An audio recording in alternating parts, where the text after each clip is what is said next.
வணக்கம் அவர்தான். அதாவது சென்னை உள்நாட்டு விமான நிலையத்தில் இருந்து ஹைதராபாத் செல்லும் ஏர் இந்தியா விமானம் இன்று மாலை 4:05 மணிக்கு புறப்பட வேண்டும். இந்த விமானத்தில் 142 பயணிகள், 6 விமான ஊழியர்கள் உள்பட 148 பேருடன் விமானம் ஓடுபாதையில் ஓடத் தொடங்கியது. அப்போது விமானத்தில் திடீரென இயந்திர கோளாறு ஏற்பட்டுள்ளதை விமானி கண்டுபிடித்தார்.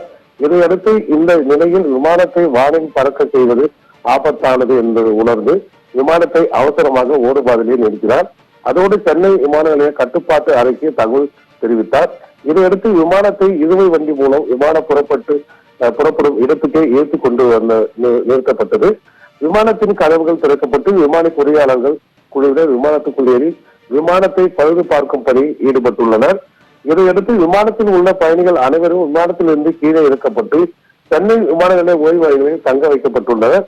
விமானம் பழுது பார்க்கப்பட்டு மீண்டும் புறப்பட்டு செல்லும். இல்லையெனில் பயணிகளை அனைவரும் மாற்று விமானம் மூலம் ஹைதராபாத்துக்கு அனுப்பி வைக்கப்படுவார்கள் என்று சென்னை விமான நிலைய அதிகாரிகள் தரப்பில் அறிவிக்கப்பட்டுள்ளது. விமானத்தில் ஏற்பட்டுள்ள இயந்திர கோளாறை விமானி தகுந்த நேரத்தில் கண்டுபிடித்தது. இந்த துரித நடவடிக்கை காரணமாக விமானத்தில் இருந்த 142 பயணிகள் உட்பட 148 பேர் நல்வாய்ப்பாக உயிர் தப்பினர்.